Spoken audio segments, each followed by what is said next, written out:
जय श्री कृष्णा। 19वां अध्याय भक्ति का मर्म और काल की महिमा।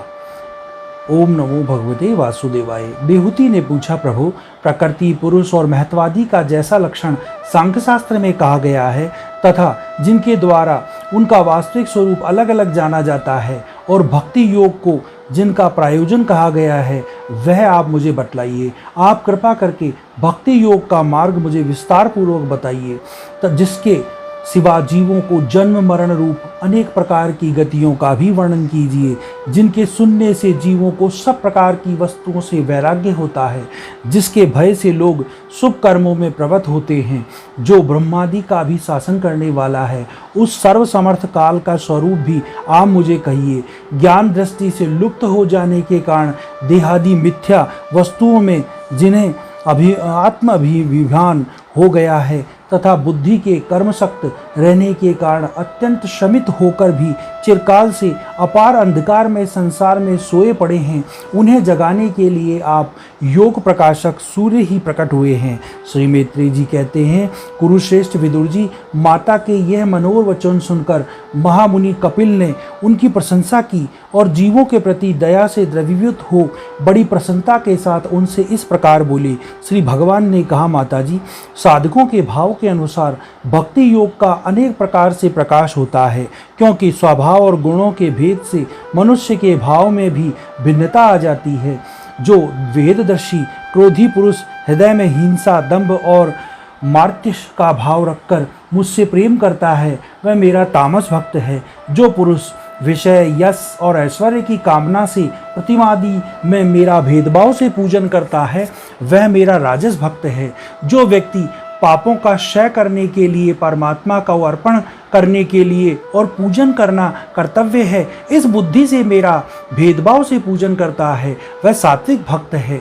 जिस प्रकार गंगा का प्रवाह अखंड रूप से समुद्र की ओर बहता रहता है, उसी प्रकार मेरे गुणों के श्रवण मात्र से मन की गति का तेल धारावत अविच्छिन्न रूप से मुझे सर्वांतर्यामी के प्रति हो जाना तथा मुझ पुरुषोत्तम में निष्काम और अनन्य प्रेम होना, यह निर्गुण भक्ति योग का लक्षण कहा गया है।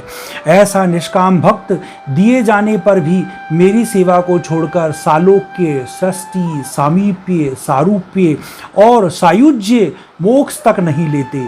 भगवत भक्त सेवा के लिए मुक्ति का तिरस्कार करने वाला यह भाव को मेरा प्रेम स्वरूप अप्राकृत स्वरूप को प्राप्त हो जाता है। निष्काम भाव से श्रद्धा पूर्वक अपने नित्य नैमित्तिक कर्मों का पालन कर नित्य प्रति हिंसा रहित उत्तम क्रिया योग का अनुष्ठान करने, मेरे प्रतिमा का दर्शन, स्पर्श, पूजा, स्तुति और वंदना करने, प्राणियों में मेरी भावना करने, धैर्य और वैराग्य के अवलंबन, महापुरुषों का मान, दीनों पर दया तथा समान पर स्थिति वाले के प्रति मित्रता का व्यवहार करने, यम नियमों का पालन, अध्यात्म शास्त्रों का श्रवण और मेरे नामों का उच्च स्वर से कीर्तन करने से तथा मन की सरलता, सत्पुरुषों का संग और अहंकार के त्याग से मेरे धर्मों का यानी भगवत धर्मों का अनुष्ठान करने वाला भक्त पुरुष का चित्त अत्यंत शुद्ध होकर मेरे गुणों के श्रवण मात्र से अनायास ही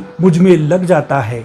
जिस प्रकार वायु के द्वारा उड़कर जाने वाला गंध अपने आश्रय पुष्प से घ्राणेन्द्रिय तक पहुंच जाता है, उसी प्रकार भक्ति योग में तत्पर और राग द्वेषादि विकारों से शून्य चित्त परमात्मा को प्राप्त कर लेता है।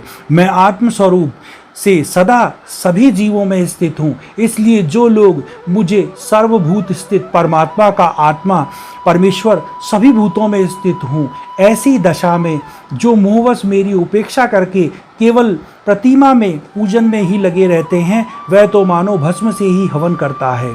जो भेददर्शी और अभिमानी पुरुष जो दूसरे जीवों के साथ वैर बांधता है और इस प्रकार अनेक शरीरों में विद्यमान मुझ आत्मा से ही द्वेष करता है, उसके मन को कभी शांति नहीं मिलती।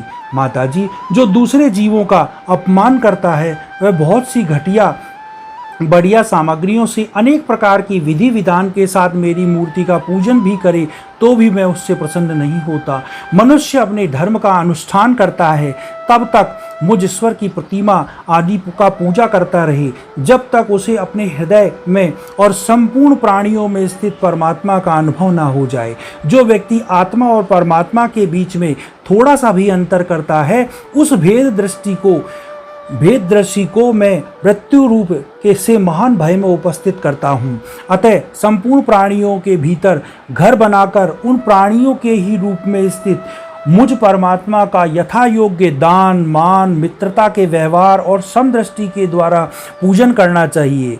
माताजी, पाषाण आदि अचेतनाओं की उपेक्षा वृक्षादि जीव श्रेष्ठ है, उसमें सांस लेने वाले प्राणी श्रेष्ठ है, उनमें भी मन वाले प्राणी उत्तम और उनमें इंद्रियों की वृत्तियों से युक्त प्राणी श्रेष्ठ है। सनेन्द्रिय प्राणियों में भी केवल स्पर्श का अनुभव करने वालों की अपेक्षा रस का ग्रहण कर सकने वाले मत्स्यादि उत्कृष्ट है, तथा रसवेताओं की अपेक्षा गंध का अनुभव करने वाले यानी ब्रह्मादि तथा गंध का ग्रहण करने वालों से भी शब्द ग्रहण करने वाला यानी सर्पादि श्रेष्ठ है। उनमें भी रूप का अनुभव करने वाले काकादि उत्तम है, तथा उनकी उपेक्षा जिनके ऊपर नीचे दोनों ओर दांत रहते हैं वह श्रेष्ठ हैं। उनमें भी बिना पैरों वालों से बहुत से चरणों वाले श्रेष्ठ हैं, और बहुत चढ़ने वालों से 4 चरणों वाले, और 4 चरणों वालों से भी 2 चरणों वाले मनुष्य श्रेष्ठ है। मनुष्य में भी 4 वर्ण श्रेष्ठ है, उनमें भी ब्राह्मण श्रेष्ठ है। ब्राह्मणों में वेद को जानने वाले उत्तम है, और वेदोज्ञ में भी वेदों का तात्पर्य जानने वालों में श्रेष्ठ हैं।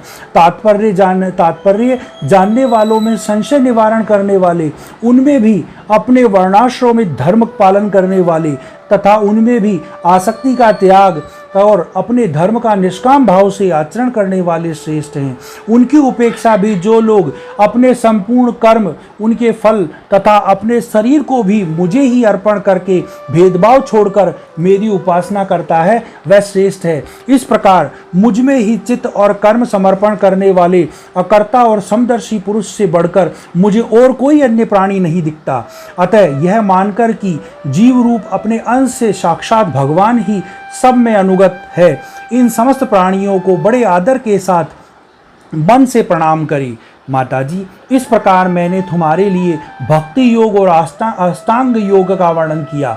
इनमें से एक का भी साधन करने से जीव परम पुरुष भगवान को प्राप्त कर सकता है। भगवान परमात्मा परब्रह्म का अद्भुत प्रभाव संपन्न तथा जगता पदार्थों में नानाविध वैतरिच्य का हेतुभूत स्वरूप विशेष ही काल नाम से विख्यात है। प्रकृति और पुरुष इसी के रूप हैं, तथा इनसे यह पृथक भी है। नाना प्रकार के कर्मों का मूल अदृश्य भी यही है, और इसी से महत्वादी के अभिमानी भेददर्शी प्राणियों को सदा भय लगा रहता है। जो सबका आश्रय होने के कारण समस्त प्राणियों के अनुप्रविष्ट होकर भूतों द्वारा ही उनका संहार करता है, वह जगत का शासन करने वाला ब्रह्मादि का भी प्रभु भगवान काल ही यज्ञों का फल देने वाला विष्णु है। इनका ना तो कोई मित्र है, ना कोई शत्रु, ना कोई सगा संबंधी ही है।